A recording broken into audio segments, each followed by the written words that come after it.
लोकतंत्र का महापर्व और 8 सीटों पर मध्य प्रदेश में वोटिंग जारी है। पल पल की अपडेट बीएसटीवी आपको बता रहा है। अधिक चर्चा कर लेते हैं। सहयोगी पवन हमारे साथ जुड़ चुके हैं, साथ ही अजय भी हमारे साथ जुड़ चुके हैं। सबसे पहले रुक करूंगी पवन का। पवन, आप इस वक्त कहां मौजूद हैं और क्या कुछ अपडेट आपके पास है? कितने प्रतिशत तक वोटिंग अभी हो चुकी है?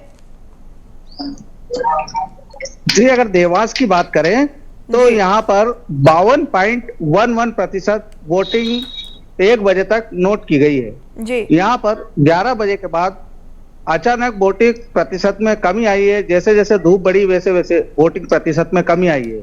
अगर हम बात करें शहरी क्षेत्र की, तो शहरी क्षेत्र की अपेक्षा ग्रामीण क्षेत्र में अधिक वोटिंग देखी जा रही है।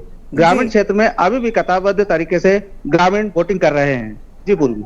जी बिल्कुल पवन, नजर बनाए रखिएगा, आपसे लगातार अपडेट लेते रहेंगे, बने रहिए। हमारे साथ अंकित भी जुड़ चुके हैं खरगोन से। अंकित, इस वक्त आप कहां मौजूद हैं और कितने प्रतिशत तक मतदान?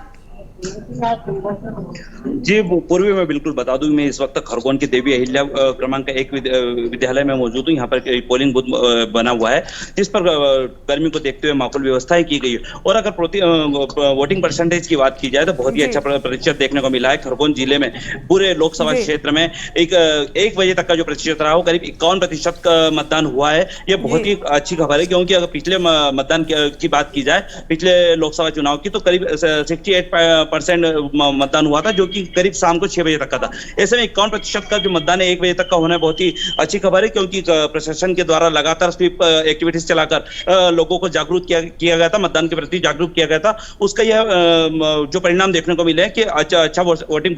पवन, यहाँ पर खासा उत्साह मतदाताओं में देखने को मिल रहा है। कितने प्रतिशत तक वोटिंग का जो है अनुमान जताया जा रहा है शाम तक? अभी तक शाम तक की अगर वोटिंग की हम बात करें तो 60% या 65% के लगभग वोटिंग, जिस हिसाब से अभी तक वोटिंग देखी जा रही है उस हिसाब से तो यही अनुमान लगाया जा रहा है। क्योंकि नगरीय क्षेत्र में मैं फिर आपको बताना चाहूंगा, नगरीय क्षेत्र में वोटिंग का प्रतिशत कम देखा जा रहा है। इसकी तुलना में ग्रामीण क्षेत्र में वोटिंग अधिक हो रहे हैं। यहाँ पर एक चीज और मैं आपको बता दूं पूर्वी, कि देवास जिले में 4 विधानसभा क्षेत्रों में मतदान चल रहा है, जिसमें एक विधानसभा बागली जो है एससी विधानसभा है, यह खंडवा लोकसभा क्षेत्र के अंतर्गत आती है। जबकि हाट पिपलिया, सोनकच्छ और देवास, ये तीनों विधानसभाएं देवास लोकसभा क्षेत्र के अंतर्गत इनमें वोटिंग जारी है। जी पवन, अगर मुद्दों की बात करें तो कौन से मुद्दे जो हैं हावी हैं इस वक्त, और किन मुद्दों को लेकर मतदाता मतदान केंद्र में मतदान करने पहुंच रहे हैं? मुद्दे तो सारे ही जो है विकास के मुद्दे को लेकर सारे लोग जो है, महिलाओं का प्रतिशत भी काफी अच्छा है, क्योंकि जो है प्रदेश सरकार की जो योजनाएं हैं वो सीधे प्रदेश और केंद्र सरकार की दोनों योजनाएं सीधे ग्रामीणों तक पहुंच रही है। इसलिए वोटिंग प्रतिशत में ग्रामीण क्षेत्रों में अधिक बढ़ोतरी हो रही है। जी बिल्कुल, रुक करूंगी अंकित का, लगातार बने हुए खरगोन से। अंकित, यहाँ अगर आदिवासी सीटों, आदिवासी वोटर्स की बात करें तो कहीं ना कहीं आदिवासी वोटर्स कांग्रेस का परंपरागत वोट बैंक रहा है, और जो किन मुद्दों को लेकर अब क्या मतलब आदिवासी वोटर्स भारतीय जनता पार्टी के पक्ष में जाते हुए नजर आ रहे हैं? क्या कुछ वहां की स्थिति अभी? जी पूर्वी में खरगोन लोकसभा की अगर बात करूं तो खरगोन लोकसभा में भील भिलाला और जो बारेला समाज के आदिवासी वोटर है वो सबसे ज्यादा प्रभावशील रहते हैं। इसको ये अगर बात की जाए तो ये हमेशा से कांग्रेस के परंपरागत वोटर भी माने गए हैं। लेकिन इस वर्ष इस लोकसभा चुनाव में यह बात को देखने को आ रही है कि जब भाजपा और कांग्रेस दोनों ही पार्टियां आदिवासी वोटरों को साधने में लगी और उनके बूते पर ही चुनाव लड़ने के लिए तैयार बैठी हुई है।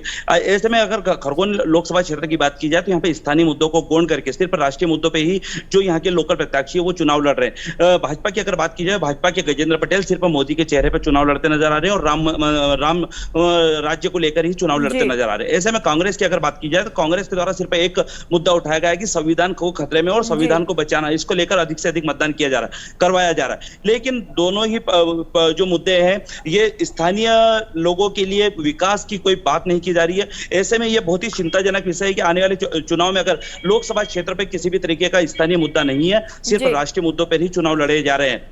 जी बिल्कुल अंकित, अगर जो है मतदान सुबह से ही, सुबह 7 बजे से जारी है, और अगर सुरक्षा व्यवस्था की बात करें तो क्या कुछ इंतजाम, और अगर जो है बुजुर्ग हैं, दिव्यांग है, वो भी मतदान केंद्र तक पहुंच रहे हैं, उनके लिए क्या कुछ व्यवस्थाएं?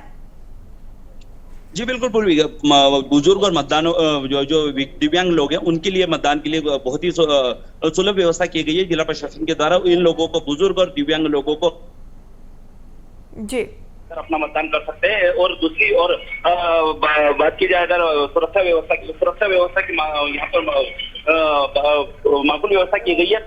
करीब 3000 पुलिस कर्मी जो कि सुरक्षा व्यवस्था में लगे हुए हैं। वहीं पे करीब 350 अगर बात की जाए तो 350 करीब क्रिटिकल जो मतदान केंद्र है उन पर सीसीटीवी कैमरे लगाए, उनको वेबकास्टिंग के माध्यम से कंट्रोल रूम से उनकी मॉनिटरिंग की जा रही है। इसके अलावा जो 1100 के लगभग बूथ है उन पर सीसीटीवी कैमरे लगाए गए हैं और उन पे भी निगरानी लगातार कंट्रोल रूम के माध्यम से रखी जा रही है। जी बिल्कुल, रुक करूंगी पवन का। पवन, खासा गर्मी भी हो चुकी है, टेम्परेचर में लगातार जो है बढ़ोतरी दर्ज की जा रही है, कितना उत्साह मतदाताओं में, और अभी जो है दोपहर का समय हो चला है तो कितनी संख्या में जो है मतदाता मतदान केंद्र पर पहुंच रहे हैं?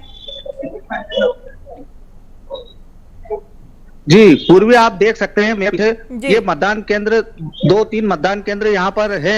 गर्मी को देखते हुए इक्का दुक्का ही मतदाता यहाँ पर मतदान करने पहुंच रहे हैं। जी बिल्कुल जबकि ग्रामीण क्षेत्र में जी तस्वीरें आप दिखा सकते हैं तो दिखाई, कितनी संख्या में मतदान केंद्र पर मतदाता पहुंच रहे हैं? जी ये देखिए, जी मैं आपको बताना चाहूंगा तस्वीरों के माध्यम से कि गर्मी को देखते हुए मतदाताओं में कमी आई है, मतदाताओं की संख्या में कमी आई है। जबकि हमने सुबह 11 बजे से पहले अपने दर्शकों को ये तस्वीरें दिखाई थी जिसमें मतदाताओं की पोलिंग बूथों पर, मतदान केंद्रों पर लाइन लगी हुई थी, वो संख्या में धीरे धीरे गिरावट आ गई है। जी बिल्कुल पवन, पूरे मामले पर नजर बना रखिएगा, पल पल की अपडेट आपसे लेते रहेंगे। अंकित, आपका भी बहुत शुक्रिया, वोटिंग प्रतिशत को लेकर आपसे भी लगातार अपडेट लेते रहेंगे।